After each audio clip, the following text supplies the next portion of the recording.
Good afternoon, ladies and gentlemen. My name is Mel, and I will be your conference operator for today.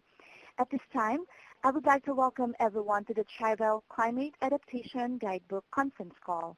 All lines have been placed on mute to prevent any background noise. If you need any assistance during the call, please press star then 0, and an operator will come back online to assist you. Thank you. I would now like to turn the call over to your host today, Ms. Erica Bollerud. Ma'am, the floor is yours. Thank you, Mel. Good afternoon, everyone, and welcome to this webinar on tribal climate resilience. My name is Erica Bollerud, and I am the Tribal Coordinator for the U.S. Environmental Protection Agency's State and Local Energy and Environment Program. Our program supports state, local, and tribal governments for designing, analyzing, and implementing programs that reduce the environmental impacts of their energy use.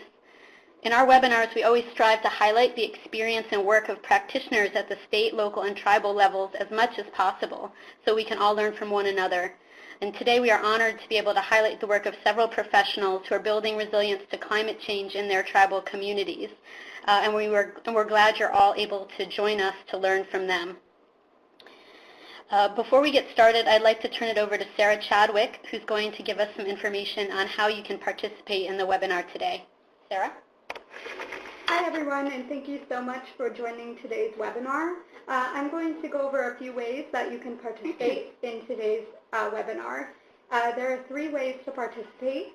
First, participants can enter questions in the Q&A box on the right side of the screen. Let us know who your question is for, and we'll moderate all the questions at the end of the webinar. Any questions we don't have time to answer today will be posted on the EPA site in a few weeks. I'd quickly like to note one neat feature of the webinar platform we're using. All hyperlinks you see on the slides today should be active, so feel free to click on those anytime to explore more web content.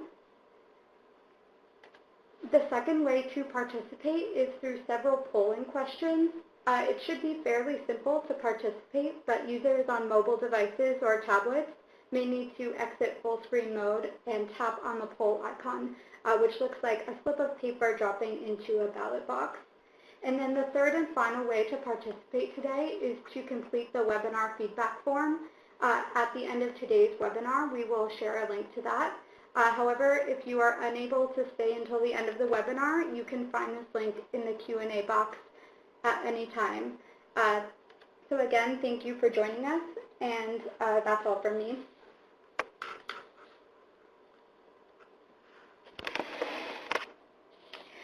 So this is Erica again. Many of you may be familiar with our state and local climate and energy program and our resources if you've participated in previous webinars.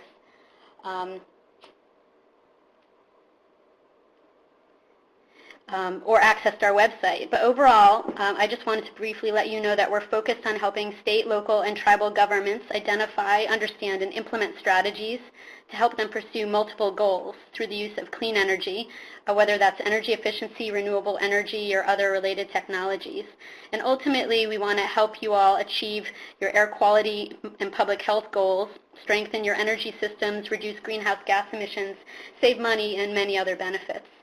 To do this, we offer analytical tools, data, technical expertise, guidance, resources, and other information on our website.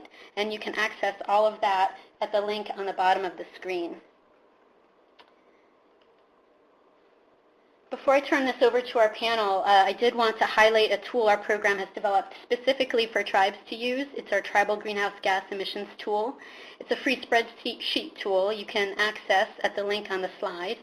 You could use this tool to create a community-wide greenhouse gas inventory or one for tribal government operations only, or both. Ideally, you could use it to create an emissions baseline, track trends, measure progress, and inform your mitigation work. Now I want to turn this over to our main events. We have several great speakers for you today, though we do have some breaking news. It will be a smaller panel than intended. Eric Chapman of the Lac du Flambeau tribe of the Lake Superior Chippewa Indians in northern Wisconsin won't be able to join us. Mother Nature has intervened. Unfortunately, his tribal community experienced extensive power outages this morning due to very high winds. So right now, approximately 4,600 residents there are without power, including his natural resources building, which is where he was going to call us from. So he's doing on-the-ground work right now, coordinating tree and debris cleanup and helping to find hotel rooms for tribal elders. So he's doing very direct tribal resilience work, and our thoughts are with him today. But now I want to say a big thanks to kick it off to Sascha Petersen, who was instrumental in putting this panel together. And I want to give a quick introduction to him. Sascha has been working on climate change for more than 13 years. He was the first managing director of the American Society of Adaptation Professionals and is the founder of Adaptation International. He's worked with both climate scientists and municipal governments and focuses on bridging the gaps between climate change, science, policy, and action. He has direct experience with local governments and tribal communities, helping communities ranging from the Upper Snake River Tribes Foundation in Idaho and the Washoe Tribe in California to the City of Boulder and the City of San Antonio build climate resilience. He's worked with a number of tribal communities and multi-tribal organizations to assess climate vulnerability and develop adaptation plans. I'm very glad we can have him here today to talk with you about the new Tribal Climate Adaptation Guidebook. And now I'll turn it over to you, Sascha. Great. Thank you, Erica, and thank you, everybody, for joining the webinar today. I'm really grateful to be here and have an opportunity to give you a little highlights of the new Tribal Climate Adaptation Guidebook, and then also, listen to our other presenters who are leading tribal resilience efforts in their communities. So just a little background on Adaptation International before I jump in. We're a small mission-driven organization, and we work exclusively on partnering with communities to build tribal resilience, and we've had the opportunity to work with almost 20 tribes or tribal consortiums across the country over the last 8 or so years on climate change resilience, and so it's a really exciting time to be collaborating and building resilience. There are so many new tools and resources available to support these efforts, and so this new Tribal Climate Adaptation Guidebook is just one of those resources, and then I'll have an opportunity to tell you a little bit more about it over the course of the next 10 or 15 minutes.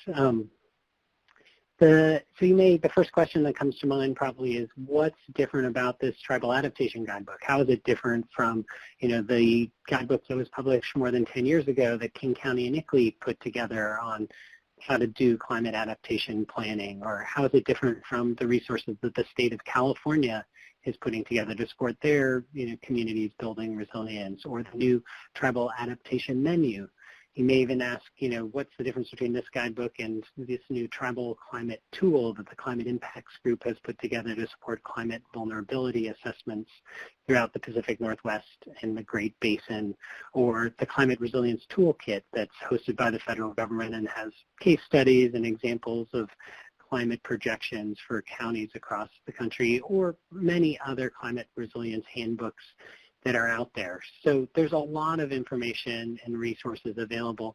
The cool thing about the new Tribal Adaptation Guidebook, the first version of which came out in the fall of last year, is that in my mind it does two things that these other guidebooks don't do. So first of all, it really acknowledges the importance of multiple knowledges in the resilience building process. It explicitly highlights places where a tribal community can consider the incorporation of traditional knowledges, knowing that that's a decision that only an individual tribe can make. The guidebook does build off of the guidelines for including traditional knowledges in climate change initiatives and highlights where in the adaptation process other tribes have chosen to do that. So it makes that really explicit, and so it's not just Western science-based, but it builds off the traditional knowledges or has the opportunity to include that because it can be so important in helping guide the adaptation and resilience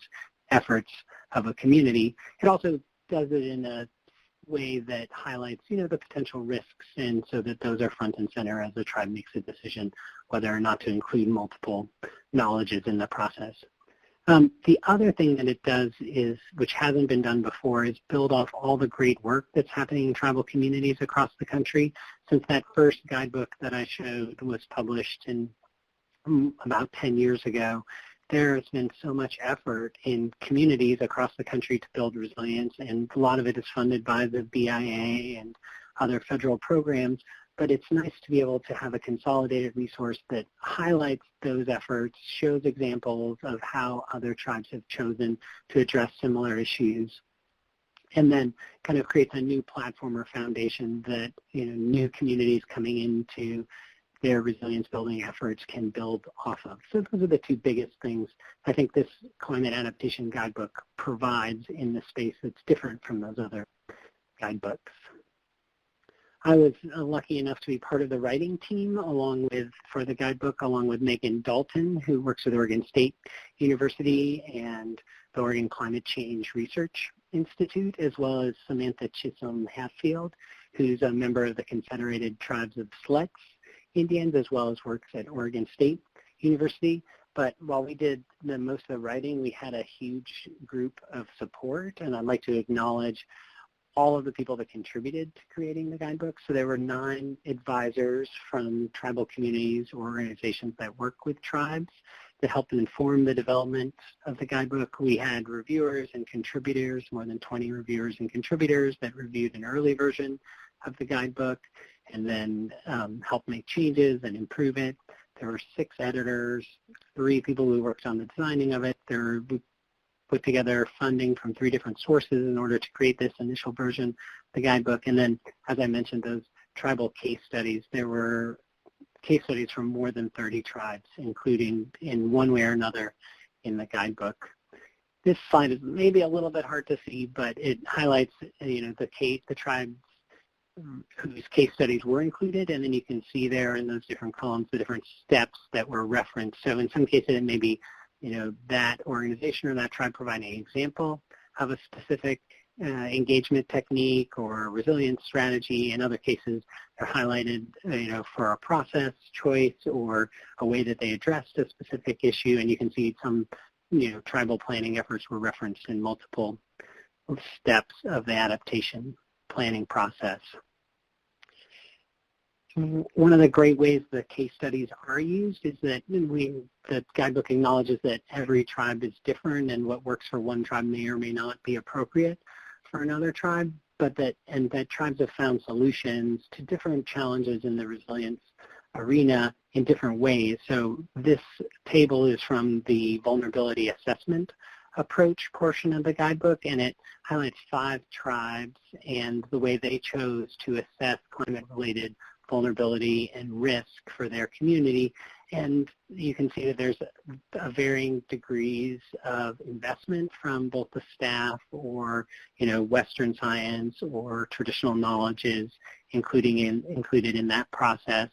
And we all know that for each effort, there's generally a limited time, a specific time frame and a specific budget. And so it highlights, ways that you could choose to approach those issues given different budgets or different time frames. Along with this table, there's kind of a short write-up of each of these case studies to help your community think about, which is the right approach for us, how much staff involvement or community involvement do we want to do, what's the right type of analytical framework that we want to use, and where do we start in the process. One thing I didn't focus on when I was initially speaking about the guidebook and its value is the steps in the adaptation planning process.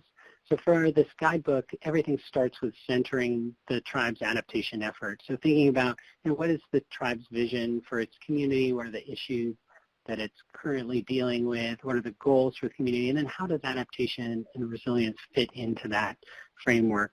It's not, people have found that building resilience is not something totally separate. It is a way to augment and support and move community goals forward. So centering the effort is really important. And then step 2 is identifying key concerns and gathering information around, the vision and goals for the project. And then step 3 would be assessing the vulnerability of those key concerns. Planning for action is step 4. What are we going to do about these climate-related risks that are already affecting and will continue to affect the community? And then step 5 is implementing and monitoring those actions to ensure that they're being successful in addressing those risks. Many of the Western-focused guidebooks jump right in at step 3 or have a little planning phase where you try and assemble a team, but then jump into step 3. So, that starting with identifying key concerns not only ties back to the issues that are important to the community, but it'll also allow the project to focus what is inherently a limited budget and time frame on specific issues that are critically important to the community at this time, knowing that this circle continues indefinitely and that it's not a single planning effort, but as you work your way around and monitor and implement actions, there may be some that aren't working right and you need to tweak and then re-implement those actions. For each of those steps, I'm just going to give a couple of highlights. There are features included in the guidebook for each of those steps. I'm not going to go through all the little sub-steps or anything like that, but I do want to highlight that there are checklists associated with the steps and the sub-steps so that you can pick and choose the pieces that you want to do and kind of check them off as you go. There are what the guidebook calls checkpoints, and these are highlighting places in the adaptation planning process where, for example, traditional knowledges could be incorporated or other tribes have chosen to incorporate traditional knowledges. And along with that, it highlights potential risks and in some ways to reduce those risks if you choose to include traditional knowledges at that point in the process. There are also checkpoints for community engagement, places where other tribes have found it extremely useful to go out for broader community input or to help build the climate resilience conversation across the community. And their documentation checkpoints, it can be a really painful task to organize and document everything for a funder at the end of the process. So the documentation checkpoints highlight places in the process where it would be easier to consolidate information before moving on to the next step so then they have it all there. There are guiding questions to help kind of focus your choices and help you determine which path to take or what opportunity would be the best or most fitting for the community. There are, again, those case studies, and then there are links to other resources that are available to go into more detail in certain areas or help support a specific step. The goal is that this guidebook, while it's version 1 is out there now, would not be a static document, that it could be updated and improved over time. So if you have thoughts, comments, ideas, case studies that could be included in future versions, feel free to contact me or one of the authors. The goal also is to eventually find funding to be able to create an online version of the guidebook so that it doesn't have to be just a static PDF document, but at least now that foundation is there and it's available to use. But you don't have to take my word for it. We get to hear from both Stefanie and Mike today, and unfortunately won't get to hear from Eric, but they're leading their climate resilience initiatives in their communities, and some of this framework may be applicable to the work that they're doing, but they'll give you kind of how they've translated the framework into on-the-ground action in building resilience. If you want to download the Tribal Adaptation Guidebook, you can do that from our website at adaptationinternational.com/tribal resilience. You can also get it from the Oregon State website, and then I think it's on some of those clearinghouses as well. So I look forward to the continuing conversation. Thank you for the opportunity to share this information, Erica, and thank you everybody for participating in this webinar. I look forward to the question and answers at the end. Thank you, Sascha. I really appreciate you being with us here today and taking the time to share this guidebook. I hope a lot of folks on the line learning about it today are able to use it in their work. Before we turn over to Mike for our next presentation, I wanted to have a brief poll that I'm going to ask people to weigh in on. It should be appearing on your screens now. And the question we're asking is, in what phase of the adaptation planning process is your tribe? And we'll leave this open for the next 20 seconds or so. It would just be good for us and for our presenters to know where everyone is at in the process.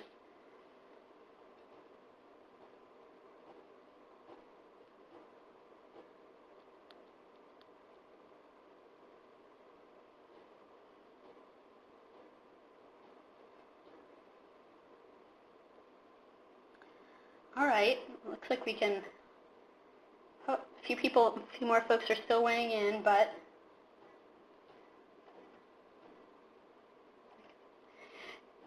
looks like most folks are definitely involved in planning their adaptation effort, and other folks are doing the important work of assessing their vulnerability.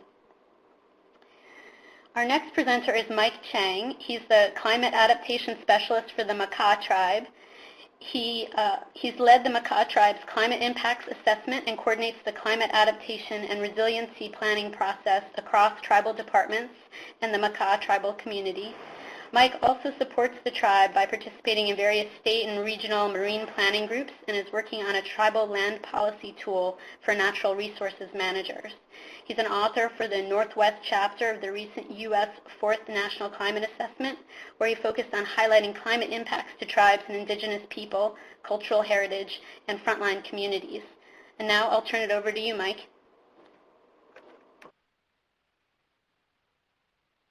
All right, thank you for the introduction. Thank you, Sascha, for the presentation beforehand.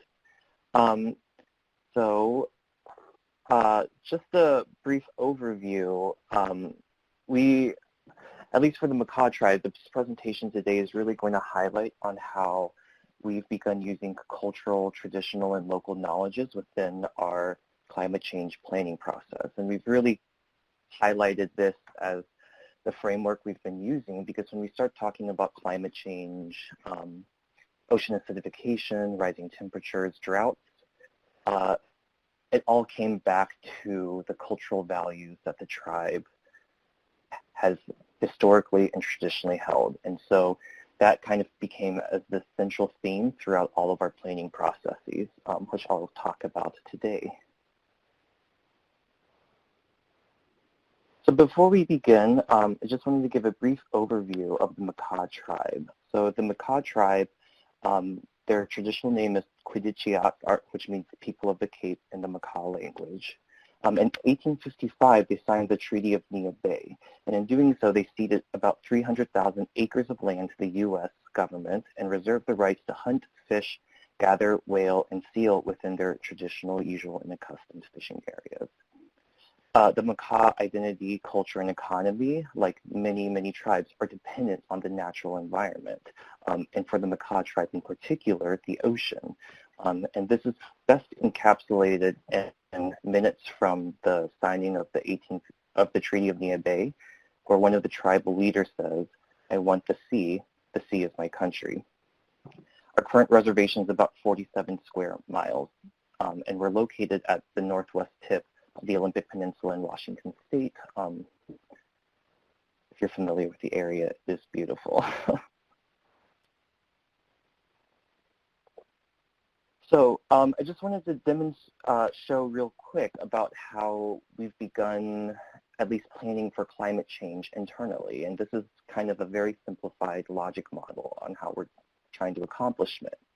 And so I guess the big takeaways from this slide is that, one, oftentimes I think when we began doing this process and we saw a lot of examples of climate change planning and adaptation, it's often at times accumulated into this one report and plan. And as we began trying to do this internally within the tribe, we realized that that probably wasn't sufficient to kind of address kind of the breadth of impacts that climate change will happen. And so we have multiple different types of products that address different things. And again, we really view this as a planning process, not planning towards a product. And so we've kind of built into this logic model multiple iterations when we can reassess what we're doing, new information that is available, updated actions that the tribe is taking, and so on.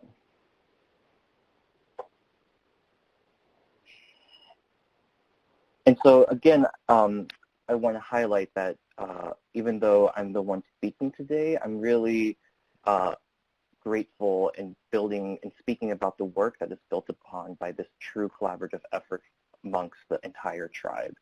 And so you can see here that we have a diversity of departmental representatives, and I think this is really indicative of how the Makah tribe sees and tries to plan for climate change through this holistic approach. And so you can see a lot of representatives from different departments that may traditionally not be involved within climate change vulnerability assessments, which includes our clinic, our public works, operations, emergency management, our historic preservation officer.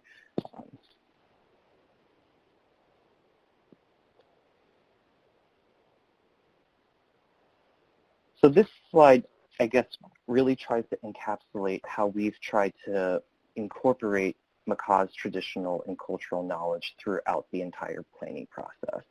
And so from preliminary interviews, surveys, work within the community, we've kind of identified 4 main objectives on how our Makah Climate Work Group views how we can utilize traditional and cultural knowledge. One is to define historical baselines and observational environmental changes. The second one is identifying critical cultural resources and activities. The third one is identifying culturally relevant adaptation strategies. And then the last one is being able to engage within the community throughout the climate planning process. So one of the things we really wanted to highlight is oftentimes, I think within planning processes, especially with the tribal community, there's this focus on trying to get these data sets, right, quote unquote data sets that focus on traditional Western science monitoring data. And so one of these things is that a lot of the things that we've begun informing our adaptation planning process aren't these traditional data sets. A lot of it is cultural knowledge that's embedded within certain groups, our families, our individuals. A lot of the knowledge has been passed down intergenerationally. And because of this kind of traditional form of knowledge, we had to be creative in the ways we essentially collect this information. So the 4 kind of like main points of data collection we have, I don't have it on this slide, but we've used kind of traditional and cultural interviews conducted with the tribe last year. We've also have multiple community surveys that we've collected the past few years that have just kind of been embedded within our internal tribal department's annual engagement efforts too. In addition to that, we also realized that there has been the Makah tribe has also historically partnered with a lot of universities, research organizations, and so we were lucky enough to also rely on a lot of past archived research that the tribe has engaged in with past partners too. And this really leads to the idea that research oftentimes, and especially climate resilience planning, oftentimes for tribal communities is opportunistic. We have to rely on opportunities and be strategic in choosing which opportunities we engage in. But it also tries to highlight that oftentimes you don't really need a huge grant to try to begin addressing these questions at a local tribal level.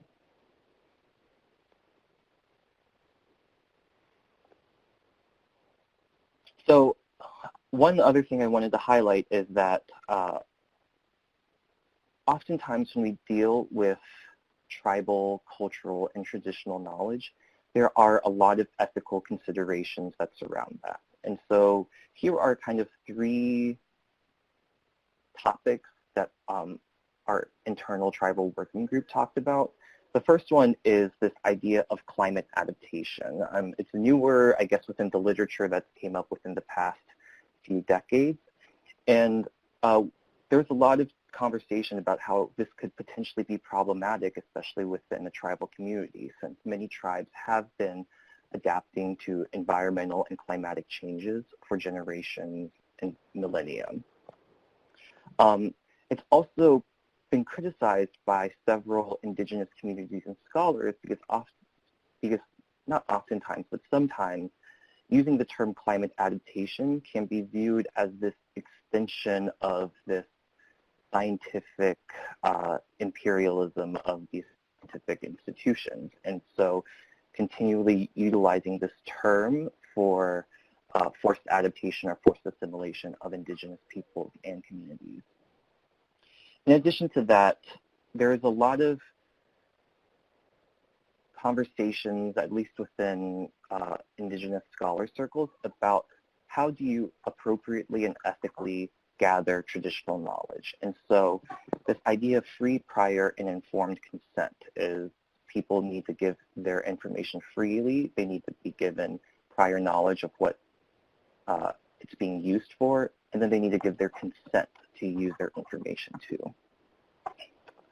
And then finally, there's a lot of conversations, again, within our working group about how should we even be complementing Western science with our cultural knowledge, because at the end of the day, these are two distinct ways of knowing, and attempting to complement that always puts them in relation to each other, and whether that should even be a thing. And so overall, I guess these are kind of the ethical considerations we considered with the Makah tribe. These are all conversations. We don't pretend that we know the answer to everything, nor should we have the answer to everything, because I think at the end of the day, it should really be dependent on each tribe and each community and trying to define and have these conversations for themselves.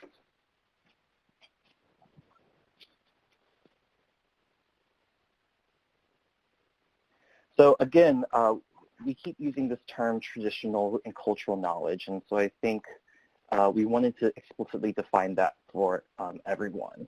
And so how we've defined traditional knowledge is we've relied on this definition from Perce et al. And it says traditional knowledge or traditional ecological knowledge is built on personal experience and interaction with peers, including people from other communities, and passed on through stories, apprenticeship, and practice. It could be understood as knowledge and skills that are fluid, dynamic, flexible, adaptable, and continually updated and revised in light of new observations and experiences. And it can incorporate new technologies alongside the traditional. And we picked this definition mostly because it resonated with everyone within the working group, it resonated with our tribal leaders, it resonated with the community, because it emphasizes how knowledge is formed and continually evolves. And it challenges this notion that when we talk about traditional knowledge or traditional ecological knowledge, it's often seen as static because it's formed thousands of years ago. And it's not seen as this dynamic, continually evolving body of knowledge. So here we kind of delve into each of kind of the four objectives from the slide a few slides ago, and kind of defining how we've been approaching using traditional and cultural knowledge to inform these objectives. So the first one is identifying historical baselines and observational changes. So we thought this was important because this directly informs our planning goals and helps fill in gaps within the Western science monitoring efforts. Oftentimes, a robust Western science data set goes back 20 or 30 years in a specific area, whereas we realized that planning using data sets of 20 or 30 years wasn't sufficient to inform our planning goals. And so using kind of cultural and traditional knowledge to kind of fill in these gaps within these data sets could provide really valuable information. And so how we use this is we both utilized traditional knowledge interviews that we conducted last year, as well as archival data from the Makah Cultural Research Center from an archaeological dig done in 1969 to 1970. And so using these data, we were able to kind of reconstruct historical resource use, abundance, and habitat of culturally important species and resources too.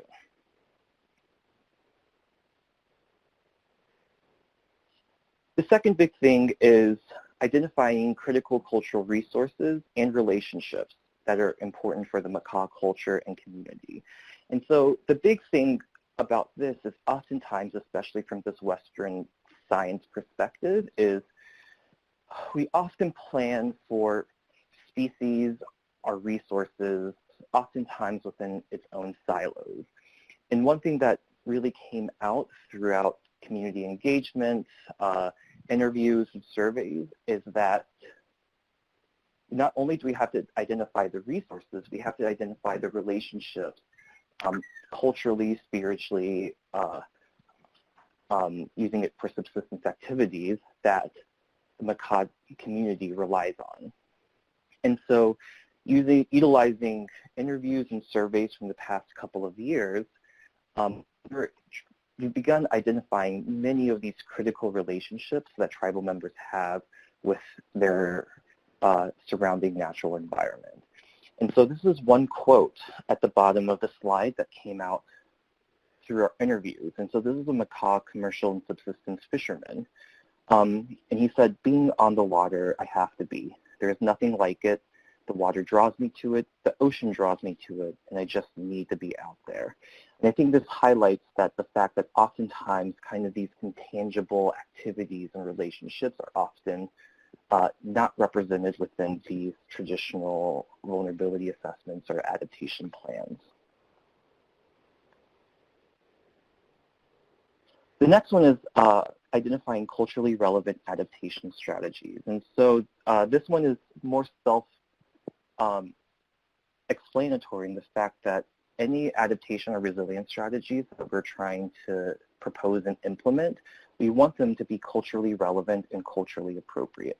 And so from our surveys and interviews, a lot of different types of resilience strategies have emerged, such as supporting the teaching and learning of traditional and cultural foods at the local school in Nia Bay, the sharing of harvest methods and food preparations across the generations, especially having elders teach the youth, and emphasizing community events to increase social cohesion, which will also increase collective adaptive capacity to respond to extreme events and future climate change impacts.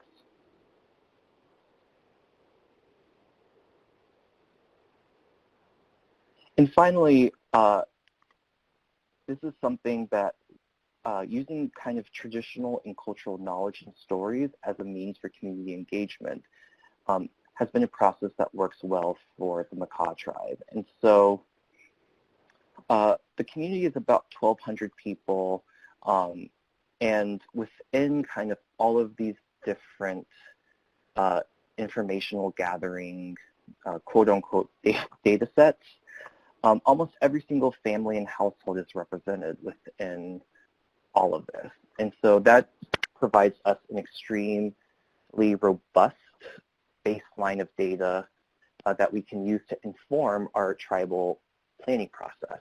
It also creates a lot of buy-in because they feel that each household, each family is represented within this process and they can see it reflected back at them.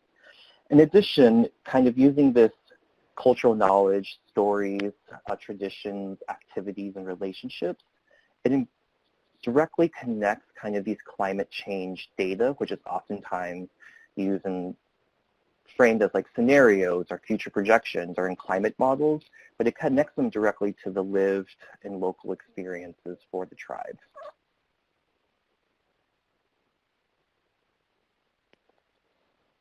So again,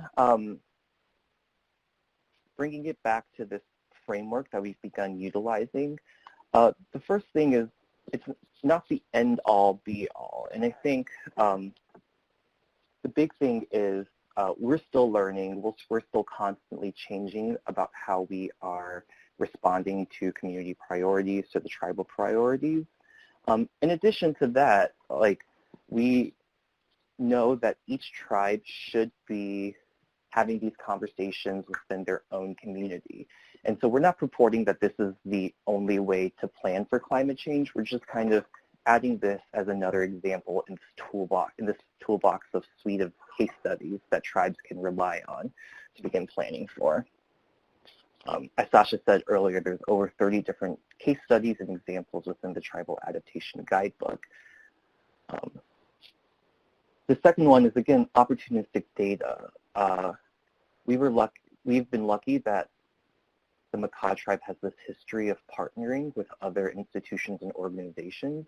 And so a lot of the information that we used to kind of inform our climate planning process is research that's already been completed and stored and archived by the tribe. And so a lot of times, oftentimes once research is completed, it's kind of like put into the shelf and no one ever kind of uses it again. And so we've realized that there's a lot of wonderful, robust, informative information that we already have that we can utilize within our planning process. And we didn't need a huge grant to kind of go and tackle and incorporate these. And again, finally, this idea of ethical considerations. I think whenever you do work with community members, especially tribal members, and you're dealing with kind of informational regarding traditional and cultural knowledges, it's important to always consider the ethics and the methods you're using, how you're incorporating the community within the process and how you're giving back to the community too. So thank you for listening today. So my contact information is at the top if you want to reach out for anything else.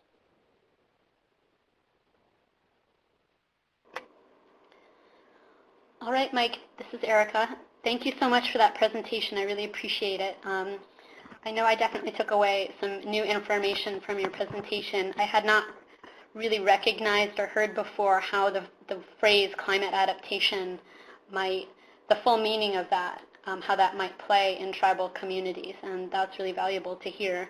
I'm sure other folks on the line also might have some questions that they want to ask of our speakers. So I did want to remind people that they can use the Q&A box now to start typing in their questions right now or anytime while people are presenting.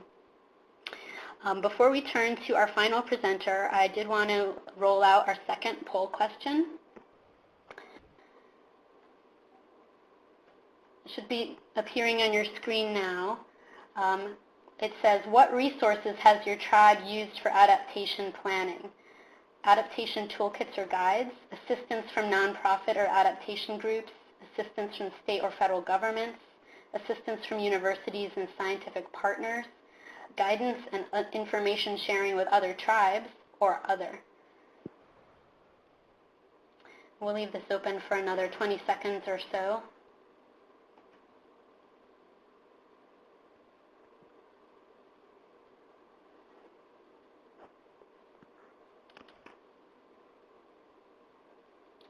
And here's a note that if you are viewing the presentations in full screen, you might not see the poll.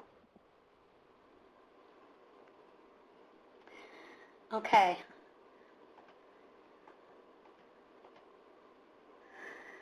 It looks like there's a pretty even spread here of what people are using. But I'm glad folks are finding all of these offerings useful.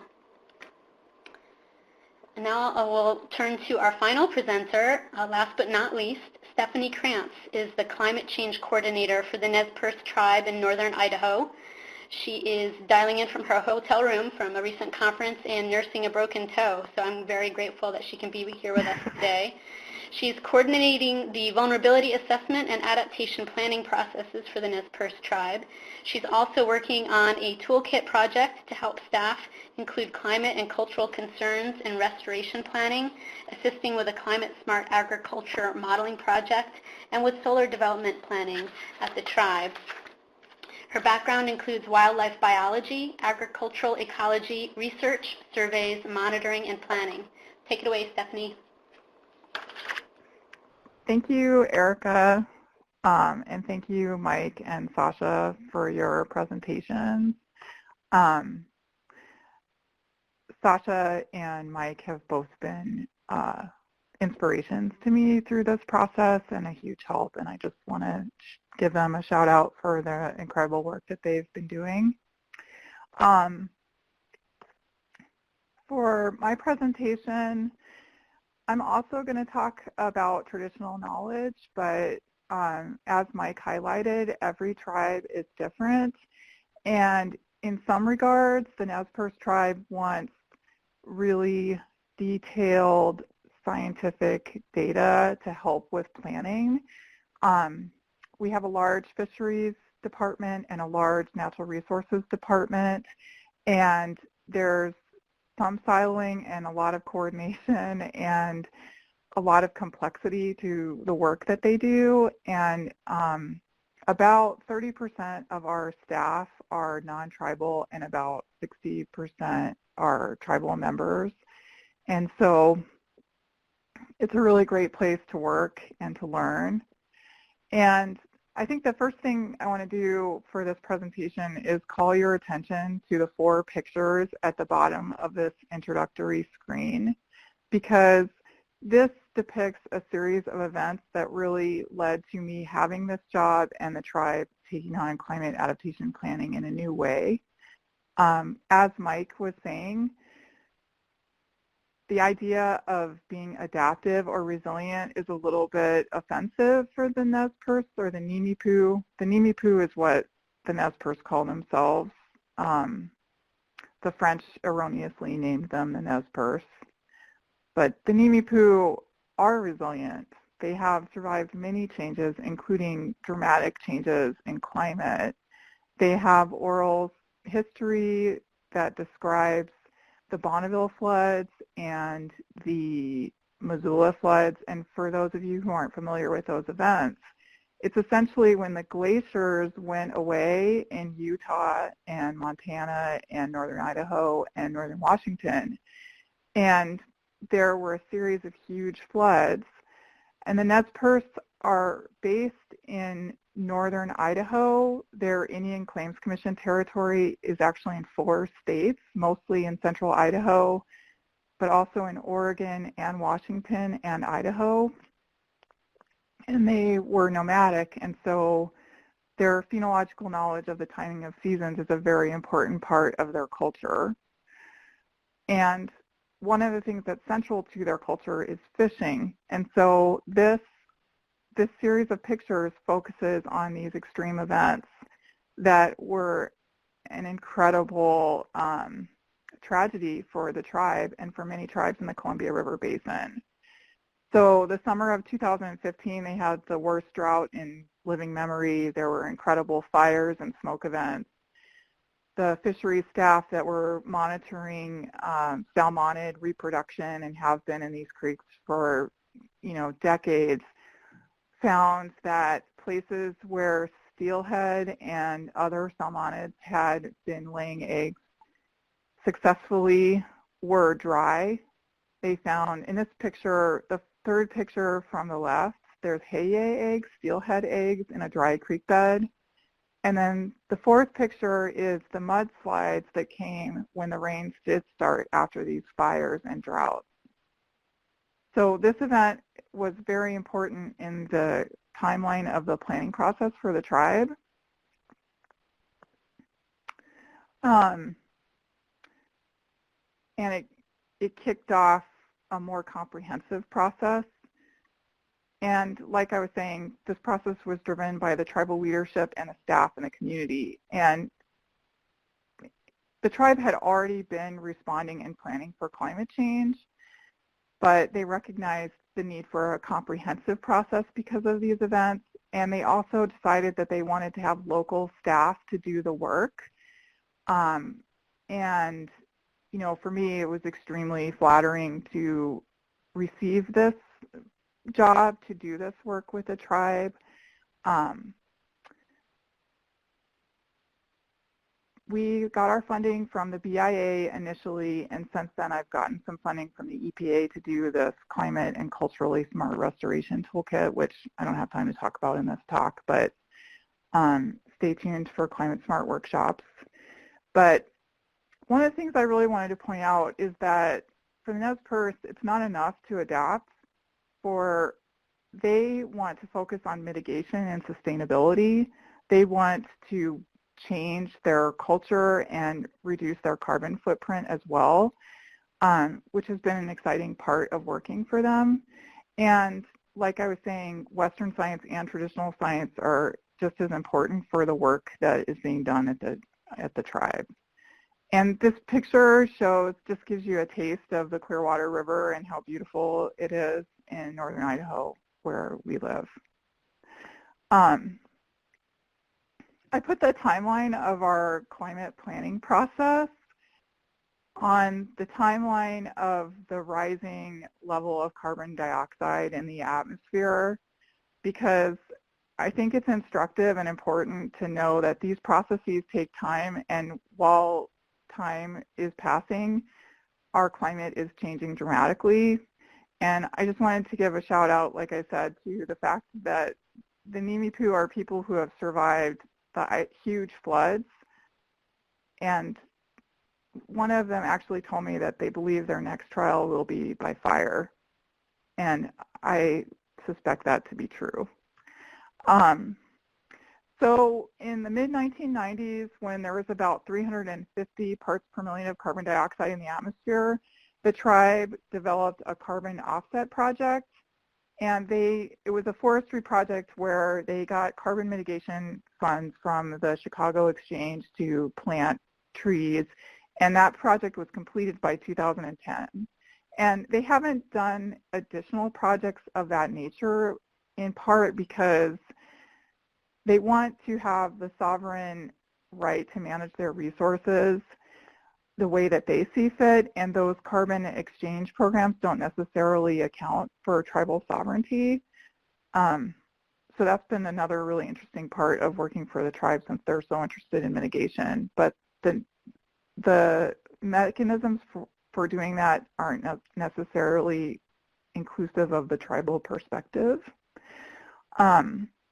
Another really interesting project, and this is just one of the things that fisheries is doing. I mean, salmon are, I think, endangered because of climate change in a way that few other species currently are in our area. And so the fisheries division or department is doing many, many things.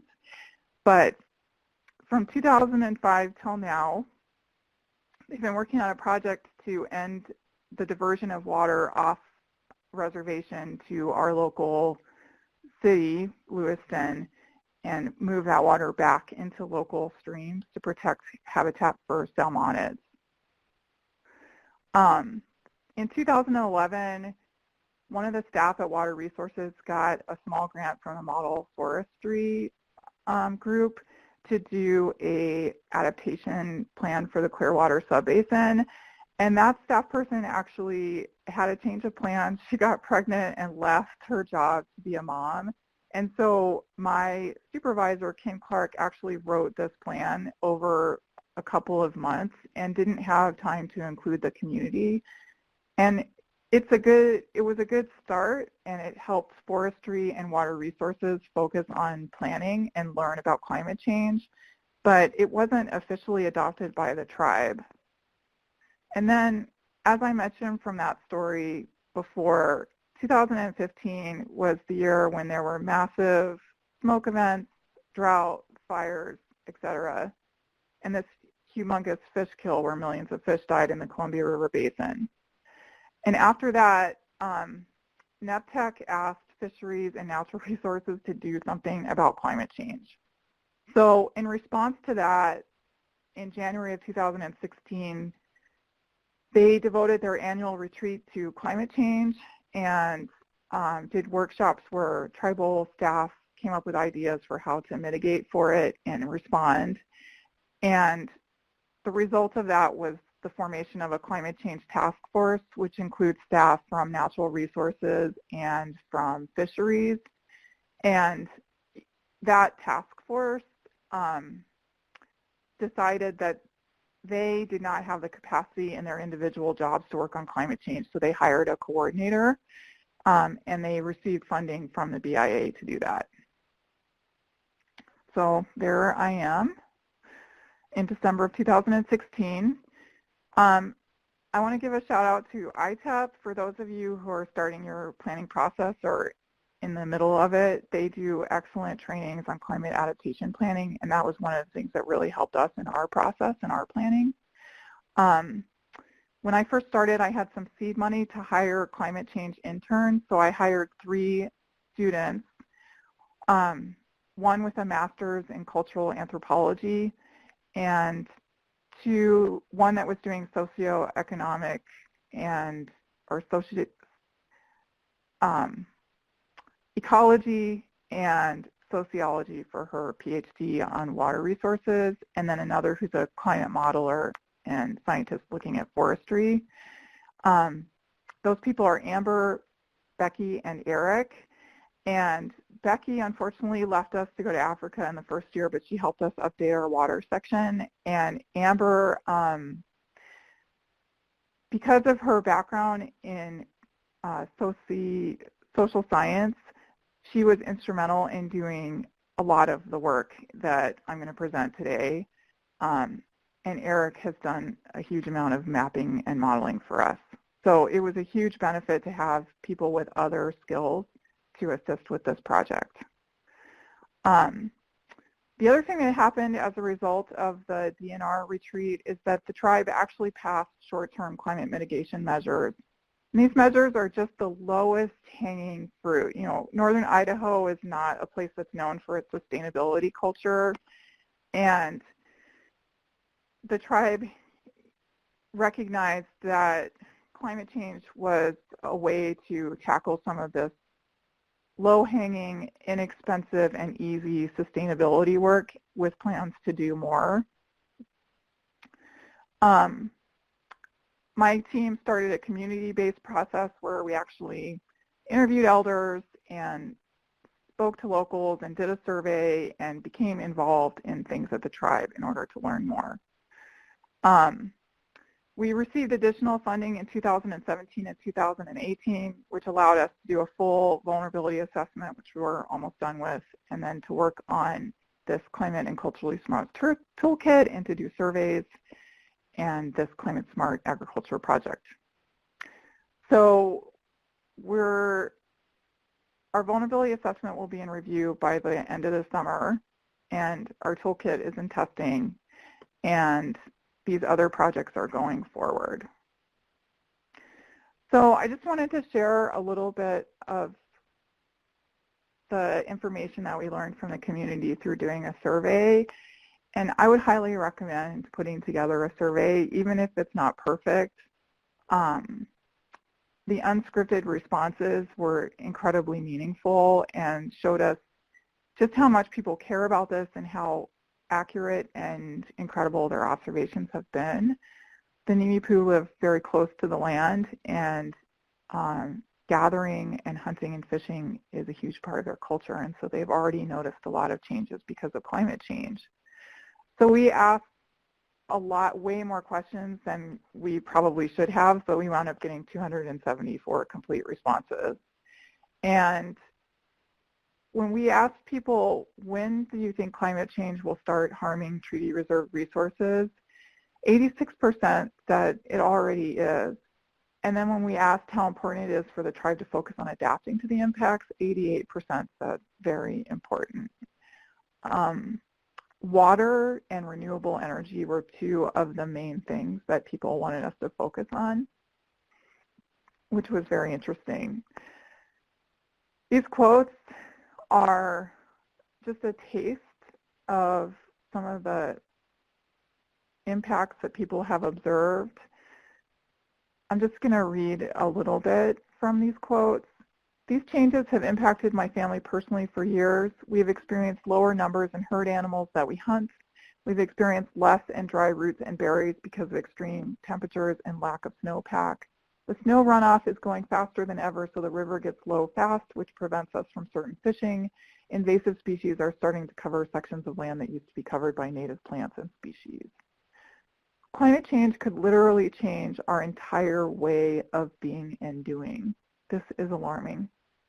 All I know is that we are greatly impacted as a tribal people. We can pass our knowledge to the next generation, but if we do not in some way preserve this land for our future, what will we have to pass on?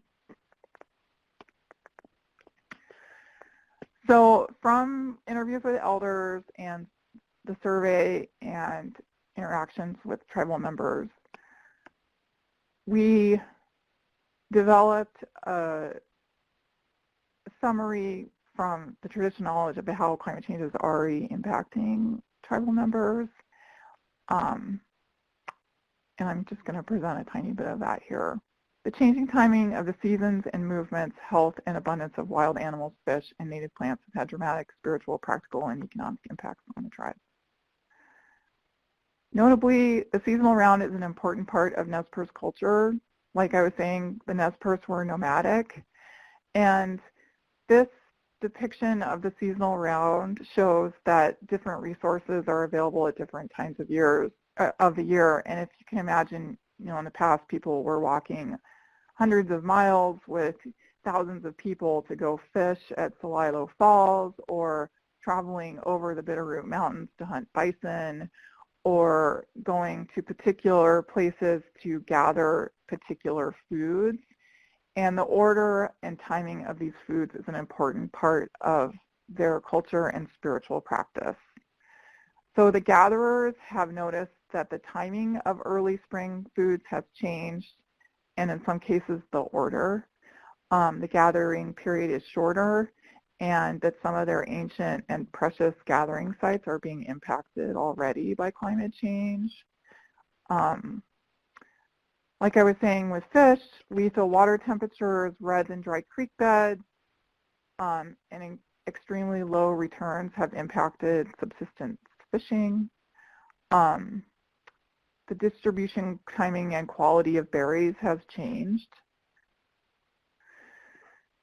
There have been huge impacts to the tribe because of wildfire and actually because of flooding. We just declared a state of emergency in the last few weeks because of the spring floods this year. And this is affecting our economy and health and access to the outdoors. So with camas, the size, quality, and abundance has changed. Camas meadows were traditionally managed with fire, and the tribe is no longer able to do that, and so they're actually working on a camas restoration project right now. But those wet meadow environments it's sensitive. And then also, not only have the timing and movements of animals changed, but emerging diseases are a huge concern. We know that in some cattle, tick outbreaks have led to the death of cows, and we're concerned about that in other ungulates. Some of our wildlife staff and others have observed incredible outbreaks of ticks on the deer and elk that people hunt. So this is like a little bit of the traditional knowledge, and this is just a tiny snippet of some of the technical work that we're doing. So we took Frank Isaac's data and we plotted it for the 5 watersheds that overlap the Indian Claims Commission. And then we changed the color scale to match what's fatal or favorable for salmonids. And as you can see here, the watersheds that overlap the ICC, some of them are blue and some of them are red and orange. So the red is fatal for salmonids, the orange is stressful, the yellow is meh, and the blue is favorable. The Bitterroot Mountains are a really important place for salmonids. It's the headwaters of the Snake River and the Columbia River, and it's an important refugia for fish, but one of the concerns is that the lower parts of the basin along the main stem of the Columbia River may be too hot for fish to move upriver in the summer, and several of the species that the tribe works with move upriver in the summer. And so they've noticed that adults are ducking into colder tributaries on the way up and actually starving to death before they make it. So this blown up version, we have one where it just shows the stream channels, but in this case we have raster data to make it easier to see on a larger map. But it shows the black circle on the bottom highlights an area where we have a fish hatchery and an acclimation site. And as you can see, the water is going to be really hot by the 2080s. And this is based on the medium emission scenario. And then if you look downriver to the fatter green arrow, you can see that the Clearwater River, this main stem of the river is the Clearwater, is blue, and that's because Dworshak Dam releases cold water into the river, and that dam has been used to help salmon get upriver by cooling the rivers down. So dam management and water temperatures are a really important thing for our fisheries staff, and we're trying to collect high-level technical data to help them do their work. So one of the things that's been a huge blessing is that we started this more comprehensive process later than other tribes, and as a result, there are really good reports and models and maps already out to help. But climate science is always evolving, and there's always more and better information. So at some point, you have to just decide that you're going to use what you have and move forward. But also, the Climate Impacts Group just released their Tribal Climate Toolkit, and that toolkit effectively did a lot of the work that we would have had to do on our own, and has been a huge help in our process and allowed us to include more information and have something that our staff can go to and look at and explore to answer some of their own questions. And we're going to do our own internal webinar soon sharing that toolkit with staff at the tribe. One of the challenges is that everyone working for a tribe is wearing 10 hats, and they're already being asked to do a lot and to go to a lot of meetings and have jobs that are funded. Usually, in our case, our DNR is almost completely funded by staff or soft money. So asking people to take time out of their otherwise busy days to work on climate change has been a real challenge for us, and we've had to come up with a way to work around that and work with that. It took me a long time to get to know people since they brought in someone from outside to be a part of the community, but I just got involved in what other people were doing as a way to start, and in time made friends that are happy to help. Like I said before, the Nimipu are resilient people. They want education about what Western science has to offer, but they know that within their own communities they have the knowledge to survive. And also, our tribe just started a climate change and energy subcommittee, and we're very excited about that. So our short-term mitigation measures focus on reducing transportation emissions, reducing energy use and transitioning to renewables, reducing solid waste and transitioning to biodegradable alternatives, and planning for more aggressive cuts in our carbon footprint. Part of this process has been imagining the future that we want and trying to paint that picture for ourselves and for others. The staff at the tribe and the community all have a vision of what they want the future to look like. And I think it's really important as climate planners to remember that if we want a hopeful future, we need to help other people imagine that future. And at the Nez Perce tribe, they're working on condor restoration. They reintroduced coho into Eastern Oregon recently. They've reintroduced coho into the Clearwater. They're working on camas restoration and rare plant restoration and economic well-being. So I wanted to say thank you, Katsiyaoyao, for listening, and leave you with two quotes. This one, I really believe when you're working in the area of protecting Mother Earth, you're a warrior. And this other quote from our governor, Brad Little in Idaho, who is a Republican, and he acknowledged that the climate is changing. And this quote is incredibly interesting and just shows that more and more people are on board with doing something about climate change. But in particular, it's interesting the way that he put it. Climate is changing, there's no question about it. It's here. We've got to figure out how to cope with it, and we've got to slow it down. Now reversing it is going to be a big darn job. And other staff at the tribe sometimes write me and sign off a big darn job. So I know that the people on this call are people that are working on the big darn job, and I just want to encourage you not to give up and to reach out for help, because there are many people that are delighted to be there to help. Thank you. Thank you, Stephanie, for that presentation. I really appreciate it. I really loved how you were imposing your climate planning timeline over the CO2 trends. I thought that was pretty brilliant. And you really echoed my thoughts in that you showed some pretty hard-hitting, real-time, terrible impacts that Perce are living with right now, and that you're doing that. You and all the other presenters today are doing hard work to try to help. And I appreciate that. I think probably most people attending this call are involved in this kind of hard everyday work, and I'm hoping that this call will give people more resources to draw on to help.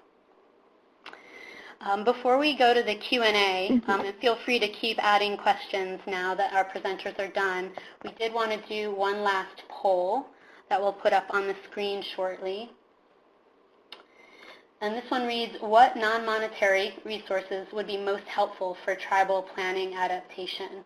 There are a bunch of options: tribal case studies and best practices, step-by-step guidance on adaptation, connections with nonprofits or adaptation organizations, connections with state or federal government, or with universities or scientific partners, with other tribal organizations, or other. And we'll leave this open for another 15 or 20 seconds.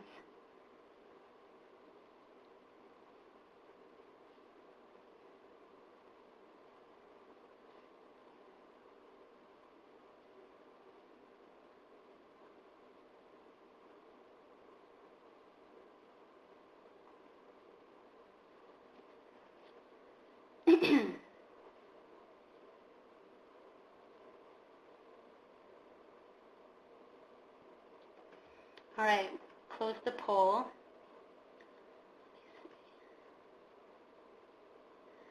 It looks like tribal case studies and best practices are definitely in high demand and step-by-step guidance. So hopefully the tribal guidebook that Sascha presented on today will be helpful. So thank you for that. And now I would like to turn to the Q&A. We've had some good questions coming in. Some for specific speakers. So I'll start with a question for you, Mike. Are the survey questions from the Makah community engagement process available as a shared resource in some way? And make sure you're not on mute. Yeah, it was on mute. Yeah, so that's a very good question. So obviously, since we are doing more of this internal tribal working group, in order to publicly share all of our information or results, it kind of has to go through an intense vetting process. And so others have asked for our survey questions before, and we've tried to ask for permission, and we didn't get it to share more broadly, is the short answer. But if you want to reach out to me, there have been other short write-ups and presentations I've given in the past that I can direct you to at least see the questions and the answers that were given permission for public presentations. So Stephanie might have a different answer. Stephanie, did you want to weigh in on that? So I think that we could share some of the questions, but not all of them. And I would have to ask for permission.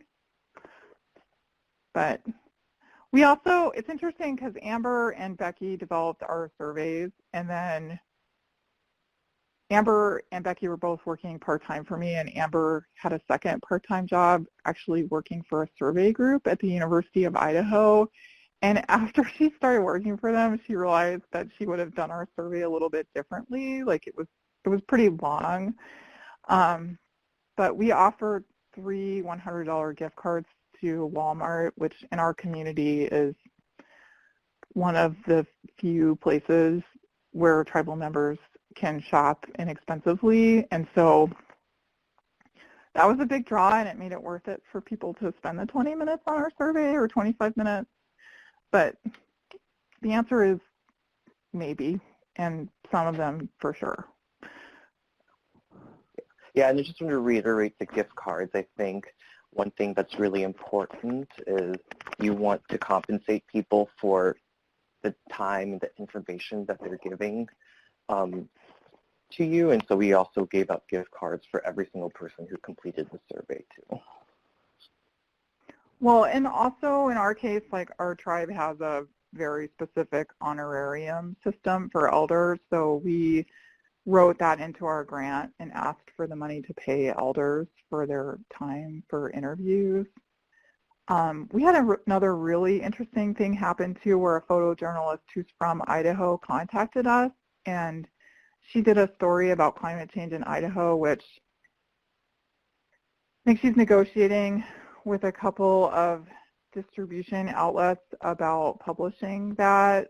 I know there's at least a couple of publishers that want to have exclusive rights for a period of time to her story, but she came and interviewed several people that we were not able to interview during our process, and we participated in that, and that was also a really interesting experience and very helpful. And we will get these pictures to use as well. So I guess with that, I just want to say there are other people really interested in this that would love to work with tribes and understand what tribes are experiencing. And if your tribe is open to receiving some help or doing partnerships, that can be a big part of the planning process as well. Or a helpful thing. Stefanie and Mike, those are great thoughts. The other thing that comes to mind, it's not, but it's free and accessible, and it's not tribally focused, is the Yale Program on Climate Change has been doing surveys for about a decade on, like some of the questions could be easily adapted, like on public perceptions of climate change. So Stefanie, I saw you're like, when is climate change affecting our community now, in the next 5 years, the next 10 years, and 50 years? Like that's a question that's also in the Yale survey on climate change. That could be a resource too. Great. Thank you for everyone for weighing in on that. We have another question that I think might go to you first, Sascha. Is there a good listing of tribal adaptation planning reports or list of tribes doing any sort of planning? Yeah, there are a few of those actually, or places to start. So the guidebook is obviously one place that will have a list of the tribal case studies that are included in the guidebook. Kathy Lynn organizes the Pacific Northwest Tribal Climate Change Network, and they have, the University of Oregon has this tribal adaptation guide online, and I can drop the link into the question and answer, or we can include it however you think is best.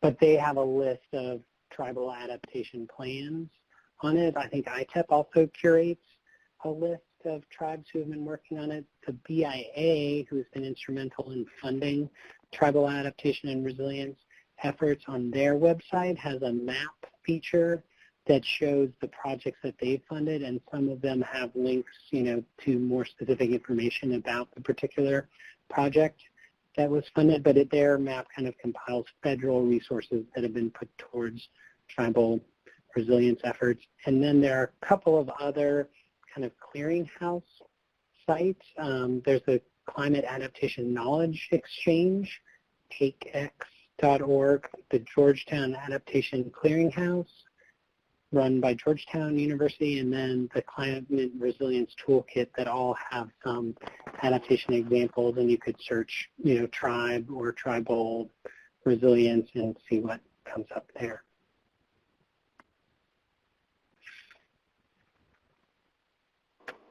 Thank you, Sascha. We have a couple of questions for you, Stefanie. One person asked, have you used forest management, stand age, as a tool for controlling stream temperature? That's a great question. So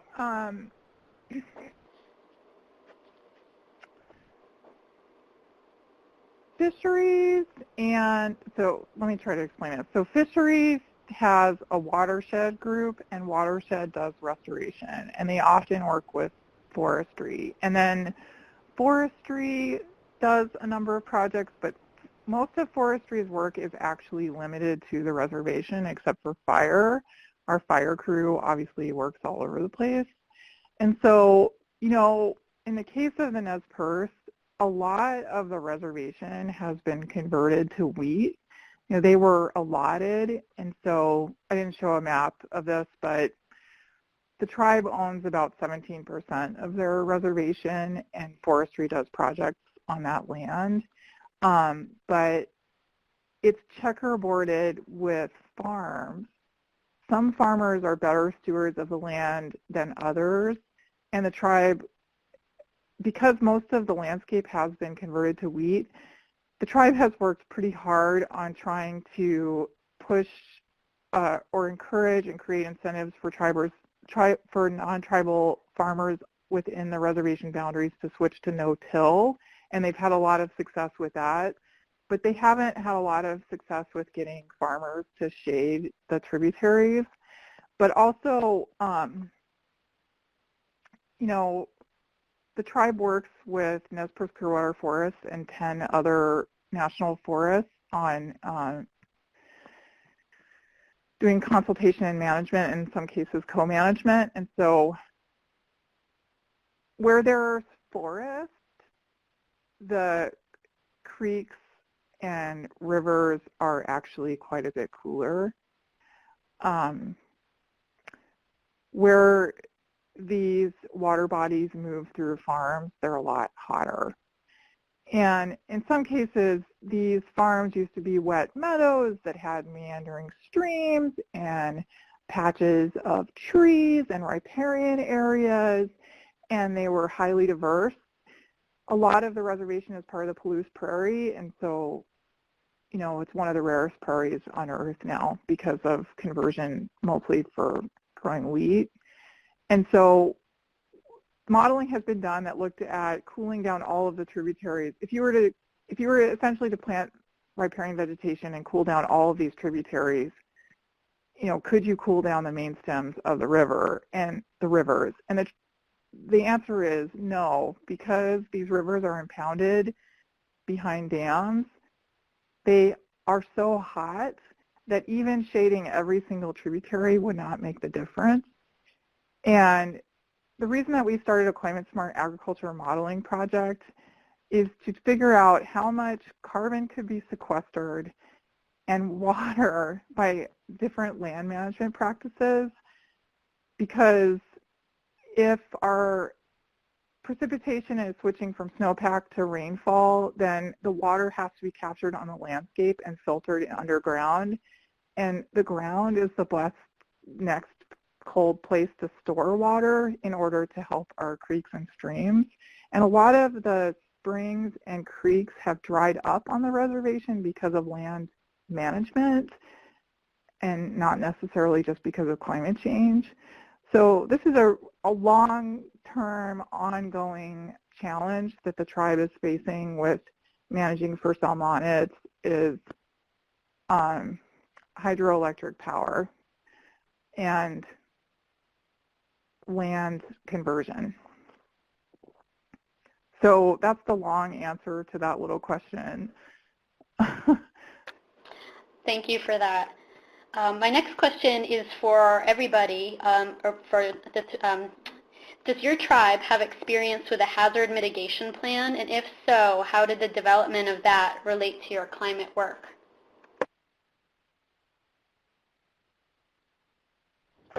This is Sascha. I wish Eric was on the call because they are co-developing an update to their hazard mitigation plan at the same time that they're doing their climate resilience initiative. So they sort of bundled those two together, and a synergy there is that they have that same kind of working group working on both kind of the shorter term emergency issues and some of the longer term resilience initiative issues, because there's a lot of overlap between those two. And while there's distinctions in funding and things like that, maybe, you know, doing a community survey that gets people's input on both short-term shocks and long-term stressors for the community can be really synergistic and valuable. So I'm not going to speak for him, but there are tribes that are working on both those aspects at the same time.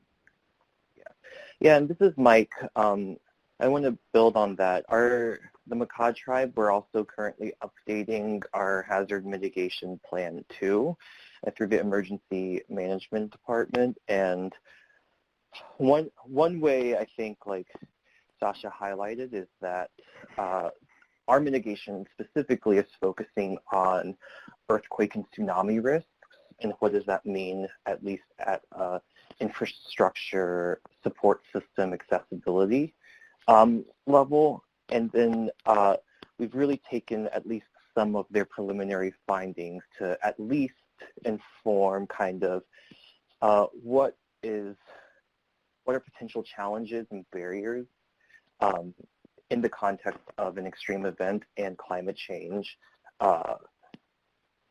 for kind of short-term adaptive capacity for the tribe to respond to such events. And then knowing that, like, I think every single tribal organization, I think Stefanie mentioned this earlier, is we are also beholden to silos too. And so one thing through at least our adaptation resilience planning process is we realize that a lot of other departments among the tribe have their own management plans, so they aren't specifically addressing climate change. And so I think one thing that's really worked for us is not stepping on their toes within their own internal departmental processes, and so really trying to leverage and not trying to be duplicative of work that's already being currently done. So we're not directly incorporating the hazard mitigation plan, though we're definitely being communicative throughout the entire process of both developing the climate resilience plan and our tribe's hazard mitigation plan too.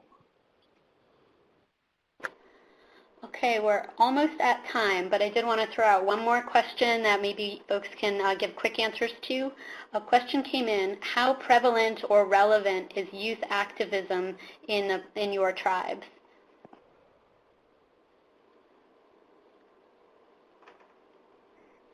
That's a really...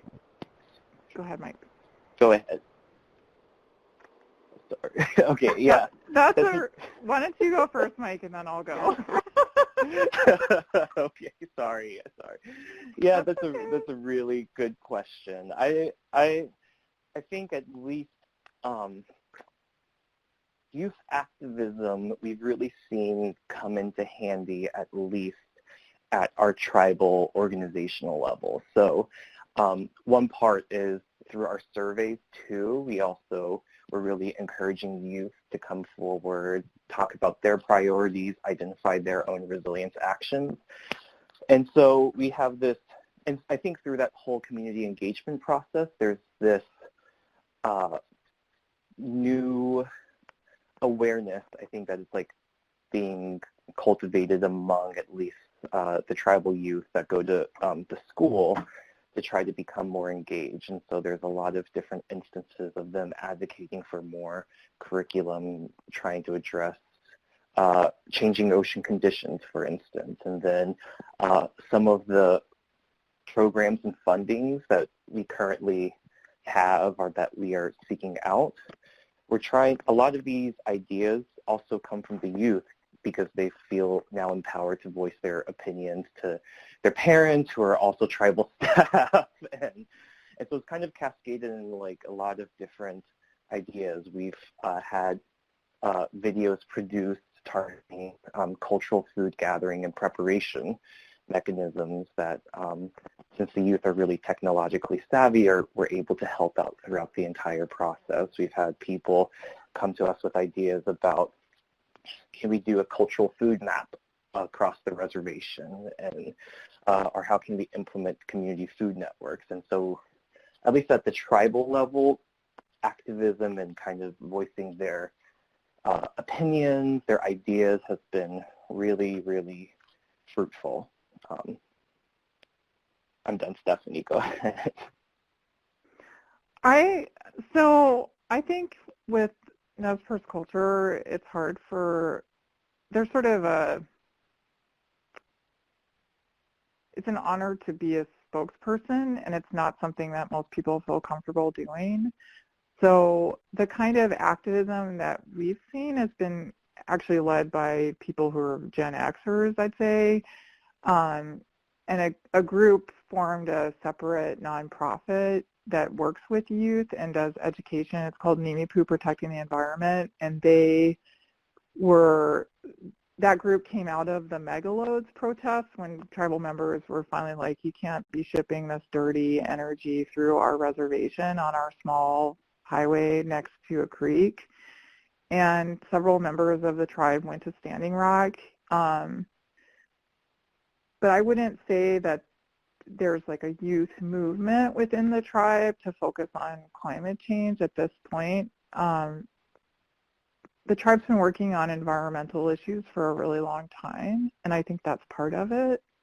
But there are a lot of really great programs and educational opportunities that youth have participated in, like Salmon Camp and Drone Camp. And we have been working with, we've given presentations at the schools, and we've done other outreach events to try to help young people learn more about climate change. But I think every tribe is different, and in our case, that hasn't been a major component. And yet we've gotten really great feedback from young people about the kind of future that they want to see. And somebody is knocking on my hotel room right now, so I'm going to pass it off to the other speakers. Okay, thank you, Steph. Well, we're at the end of our time, so we'll end the Q&A there. We did get a few questions we weren't able to share, so we will share those with the speakers and hopefully gather some answers from them that we can share online. We'll also be sharing the recording of today's webinar and the slides and a transcript on our website. You just need to give us a couple weeks to format all of that stuff correctly, and we'll get it online. I will definitely want to thank all of our speakers, Sascha Petersen, Mike Chang, and Stefanie Krantz. I only wish Eric Chapman had been able to join us as well. But I thank you all for taking your time to share your expertise and insights with everyone today. I do want to encourage folks before you leave us to reach out to our presenters if you have any additional questions or want to follow up with them on any of their responses. And please do complete our webinar feedback form. You can see the link right there on the screen. You can click on it. We appreciate any insights we can get from you all to improve future webinars. So thank you for taking the time to do that. There are also links at the bottom of this slide on your screen to get to our program website and to register for our newsletters. I definitely too try to include information about tribal climate, renewable energy, energy efficiency work, and include news about that and resources. So hopefully it will benefit tribal users as well who want to subscribe. And with that, I will thank everyone for being with us today and turn this over to the operator to end today's webinar. Thank you. Thank you very much. This concludes today's conference call. Thank you all for participating. You may now disconnect. Presenters, please stay on the line for a post-conference.